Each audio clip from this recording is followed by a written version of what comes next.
Praise the Lord. ஆண்டவராகிய இயேசுவின் நாமத்தினால உங்கள் ஒவ்வொருவரை வாழ்த்தி வரவேற்கிறோம். கர்த்தர் உங்களை ஆசீர்வதித்து பாதுகாத்து நடத்துவாராக. இந்த கால வேளையிலும் கூட கர்த்தர் உங்கள் ஒவ்வொருவரையும் ஆசீர்வதிக்க வேண்டும் என்பதே எங்களுடைய விருப்பமாக இருக்கிறது. ஒவ்வொரு நாளும் நிறைய வார்த்தைகளை நம்ம கேட்டுக்கிட்டே இருக்கிறோம். ஆனாலும் நிறைய பேர்களுக்குள்ள என்னதுன்னா ஒரு கேள்வி, என்னடா நம்மளுடைய வாழ்க்கை இப்படியே போயிட்டே இருக்கே, எப்போ நமக்கு ஒரு விடுதலை நமக்கு வரும், ஏன் இந்த மாதிரி சூழ்நிலை நமக்கு இருக்குன்னு சொல்லி நீங்கள் யோசித்துக்கிட்டே இருப்பீங்க. ஆனால் கர்த்தர் நம்மக்கிட்ட விரும்புகிறதான ஒரு சூழ்நிலை குறித்து இந்த நாளில் நம்ம என்ன செய்ய போகிறோம், வேதத்திலிருந்து ஒரு வசனத்தை வாசித்து தியானிக்க போகிறோம். ஹல்லேலூயா. எல்லா வேதத்தை திருப்பிக் கொள்வோம். தானியேல் எழுதின புத்தகம் 1ஆம் அதிகாரம் 8வது வசனத்தை நம்ம வாசிக்கலாம். தானியேல் ராஜாவின் போஜனத்தினாலும் அவர் பானம் பண்ணும் திராட்சை ரசத்தினாலும் தன்னை தீட்டுப்படுத்தலாகாது என்று தன் இருதயத்தில் தீர்மானம் பண்ணி கொண்டு தன்னை தீட்டுப்படுத்தாதபடி பிரதானிகளின் தலைவனிடத்தில் வேண்டிக் கொண்டான். ஹல்லேலூயா. இவ்வளோ அருமையான வார்த்தை பாருங்கள். தானியேலை பற்றி நமக்கு எல்லாத்துக்குமே என்ன தெரியும், நல்லா அவருடைய சாப்டரை பற்றி நம்ம புரிந்திருப்போம். என்னென்னா அவர் தானியேல்னாலே என்னது, சிங்கக்கேபி அனுபவம் நமக்கு வந்துடும். ஹல்லேலூயா. அப்போ இவர் என்ன செய்தாராம், இவர் அந்த முன்னாடி 1வது வசனத்திலேருந்து வாசித்தீங்கன்னா இவங்கெல்லாம் எங்கேருந்து வந்துன்னா யூதா கோத்திரத்தில் உள்ள உங்கள் இஸ்ரவேல் ஜனத்தார் இவங்களை என்ன செய்துட்டாங்க, பாபிலோனுக்கு சிறைபிடித்து கொண்டு வரப்பட்டவர்கள். அதில் ஒருத்தர் தான் என்னது, தானியேல். அவர் நல்ல கற்று தேர்ந்த நல்ல கல்வி அறிவு படைத்த கல்விமான். ஹல்லேலூயா. அப்போ அவருக்குள்ளே தேவனுடைய ஆவி தங்கி இருக்கிறது, பரிசுத்த ஆவியானவர் தங்கி இருக்கிறார். அருமையான தெய்வ பிள்ளைகளே, இந்த பாபிலோன் தேசத்துக்கு அவங்க சிறையாய் கொண்டு வரப்பட்ட இடம். அவங்களுக்கு இந்த இடத்துல எப்படி இருக்குன்னு சொன்னால், இந்த இடம் ரொம்ப விசாலமான ஒரு இடம். இவங்களை இவங்களை செலக்டடாக என்ன செய்கிறாங்க, அந்த ராஜா கட்டளை கொடுக்குறாங்க, நல்ல படித்தவங்க, நல்ல செலக்டடானவங்களை நீங்கள் தெரிந்து கொள்ளுங்க. அவங்க நம்ம என்ன செய்வாங்க, நம்முடைய காரியங்களை பார்க்குறதுக்கு அவங்கள தெரிந்து கொள்ளுங்கன்னு சொல்லி அந்த பிரதானிகளுக்கு என்ன செய்கிறாரு, ராஜா கட்டளை கொடுக்குறார். அப்படி செலக்ட் பண்ணப்பட்ட மனிதரில் ஒருத்தர் தான் தானியேல். தானியேலுக்கு இப்போ என்னென்னா, நம்ம தான் நிறைய பேர் வந்திருப்பாங்க, நிறைய கூட்டங்கள் இருந்திருக்கும். ஆனால் இப்போ என்னென்னா, அந்த அத்தனை கூட்டத்திலையும் ஒரு 4 வாலிபர்களை அவங்க தெரிந்து கொள்ளும் பொழுது அந்த தானியேலுடைய இருதயம் எப்படி இருந்திருக்கும், அந்த 4 பேருக்குமே எப்படி இருந்திருக்கும் அப்படின்னா, நமக்கு தான் எல்லாமே தெரியும், நம்ம நல்லா படிச்சிருக்கோம், நமக்கு எல்லா மேன்மை இருக்குது, நம்ம மேலானவங்க அப்படிங்கிற ஒரு பெருமிதமான எண்ணங்கள் இருந்திருக்க வேண்டும். ஆனால் இவங்க அப்படி கிடையாது. இவங்க என்ன செஞ்சாங்க, நம்மன்னா என்ன செய்வோம், எந்த இடத்துல இருக்குமோ அந்த இடத்துக்கு தகுந்த மாதிரி தன்னை மாற்றிக்கொண்டு என்ன செய்வோம், இவங்க தான் நம்ம ஒரு சிலர் போல் என்ன செய்வோம், நம்ம கர்த்தருடைய பிள்ளைங்களே இல்லைன்னு கூட சில இடத்துல மறுதளித்திருவோம். ஆனால் இவங்க அப்படி கிடையாது. சிறையாய் கொண்டு வரப்பட்ட இடத்துலையும் தன்னுடைய தேவனாகிய கர்த்தரை அவங்க என்ன செய்தாங்க, 3 வேளையும் ஜெபிக்கிறவராய் காணப்பட்டார். ஹல்லேலூயா. இந்த நாளிலே கர்த்தர் நம்மகிட்ட பேசுறது என்னன்னு இந்த தானியேல் என்ன செய்தாராம், ராஜ போஜனத்தினாலும் திராட்சை ரசத்தினாலும் தன்னை தீட்டுப்படுத்தலாகாது என்று கண்டு தன்னுடைய இருதயத்தில் ஒரு தீர்மானம் பண்ணானாம். ஹல்லேலூயா. இன்றைக்கு கிறிஸ்தவர்களாகிய நீங்கள் என்ன தீர்மானம் எடுத்திருக்கீங்க, நான் கர்த்தருக்காக பிரதிஷ்டையான இப்படிப்பட்ட ஒரு வாழ்க்கை வாழுவேன், என் ஆண்டவர் இப்பேற்பட்டவர் என்று சொல்லி தீர்மானம் எடுத்திருக்கீங்களா? யோசித்து பாருங்கள். அருமையான தெய்வ பிள்ளைகளே, நம்ம மனதில் தீர்மானம் எடுத்து தேவனுக்கு முன்பாக நிற்க பழகி கொண்டாதான் உலகத்தில் நம்ம என்ன செய்ய முடியும், ஒரு வெற்றி உள்ள வாழ்க்கை வாழ முடியும். அநேகர் இந்த காலகட்டங்களில் பார்த்தீங்கன்னா சர்ச்சுக்கு போவாங்க, நல்ல வேதத்தை வாசிப்பாங்க, ஆனால் உலகத்துக்கு ஒத்த வேஷம் தரித்து கொண்டு இருப்பாங்க. பாவத்தின் சம்பளம் மரணம் என்று வார்த்தை சொல்லுது அருமையான தெய்வ பிள்ளைகளே. ஆனால் இவங்க பாவம் செய்கிறதுக்கு கொஞ்சம் கூட என்ன செய்ய மாட்டாங்க, கவலைப்பட மாட்டாங்க. நம்மளை யாருமே பார்க்கலன்னு சொல்லிட்டு என்ன செய்வாங்க, அவங்க அவங்களுடைய அந்த பழைய பாவங்களை என்ன செய்வாங்க, செய்து கொண்டே இருப்பாங்க, பாரம்பரியங்களை பின்பற்றுவாங்க. இதையெல்லாம் ஆண்டவர் என்ன செய்கிறார், வெறுக்கிறார், அருவருக்கிறார். ஹல்லேலூயா. இவர் என்னது, இப்போ தானியேல் அவரை யாருமே கேட்க மாட்டாங்க, அவர் என்ன வேணாலும் சாப்பிட்டுக்கிடலாம். அவர் என்ன அந்த இடத்துல அந்த ராஜா அரமனையில் எல்லாரும் சிறை பிடித்து கொண்டு வரப்பட்டிருக்காங்க. அந்த சிறை பிடிப்பின் அனுபவத்திலிருந்து விடுதலை ஆக வேண்டும் என்றால் நம்ம என்ன செய்யணும், நம்மளுடைய பரம பிதாவாகிய இயேசு கிறிஸ்துவின் வழிகளில் தான் நம்ம நிற்கணும். தானியேல் அப்படிதான் நின்னாரு. தானியேல் போன இடத்துலலாம் அந்த இடத்துக்கு தகுந்த மாதிரி தன்னை மாற்றிக்கொள்ளவில்லை. ஹல்லேலூயா. தன் இருதயத்தில் அவர் என்ன செய்தார், தீர்மானம் பண்ணி கொண்டார். நான் எவ்விதத்திலையும் எந்த இடத்துலையும் இந்த உலக பிரகாரமான போஜனத்தினால் என்ன செய்ய மாட்டேன், என்னுடைய உடல் பசியை நான் எடுத்துக்கொள்ள மாட்டேன் என்று சொல்லி அவர் என்ன செய்தார், இருதயத்தில் தீர்மானம் பண்ணினாராம்.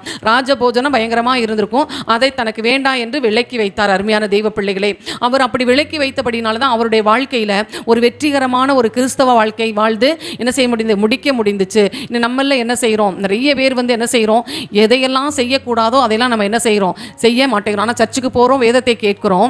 சொந்தக்காரங்களாம் என்ன செய்வாங்க, ஞாயிற்றுக்கிழமை தான் காது குத்து வைப்பாங்க, நிறைய விசேஷங்கள்லாம் வைப்பாங்க.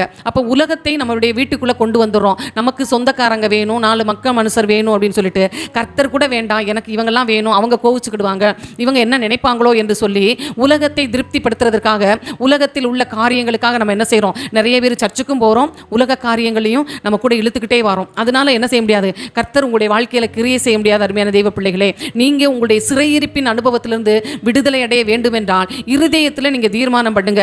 இதையெல்லாம் என்னது, எப்படி போஜனத்தினால, சிலவங்க என்ன செய்வாங்க, ஆண்டவர் போஜனத்தை குறித்து சொல்கிறார், நீதிமொழிகளில் எழுதும்போது சொல்வார், உன் தொண்டையில் கத்தியை வை அப்படிம்பாரு, உனக்கு முன்பாக இருக்கிற என்னது ருசியுள்ள பதார்த்தங்களை ஈச்சியாதே அப்படின்னு இருக்கும். ஆனால் நிறைய பேருக்கு பார்த்தீங்கன்னா எதை பார்த்தாலும் அவங்களுக்கு சாப்பிடணும், உடுத்தணும், வாங்கணும், நகை வாங்கணும், அப்படி எதை பார்த்தாலும் அவங்களுக்குள்ள ஒரு ஆசை இருந்துக்கிட்டே இருக்கும். அப்படிப்பட்ட ஒரு ஆசை உங்களை வந்து என்னது மேற்கொண்டுருச்சுன்னா நீங்கள் பிசாசின் தந்திர வலையில் விழுந்துருவீங்க. அதனால் ஜாக்கிரதைப்படுங்க. உங்கள் இருதயத்தில் முதலாவது நீங்கள் தீர்மானம் பண்ணாதான் இதிலிருந்து நீங்கள் என்ன செய்ய முடியும், விடுபட முடியும். அப்போ உங்களுடைய சிறையிருப்பின் அனுபவம் மாறணும் அப்படின்னா நீங்கள் முதல்ல என்ன செய்யணும், கண்களின் இச்சைகளிலிருந்து நீங்கள் விடுதலை அடைய வேண்டும். அல்லேலூயா. இவர் தீர்மானம் எடுத்தார். அதே போல் நீங்களும் உங்களுடைய இருதயத்தில் தீர்மானம் பண்ணுங்க.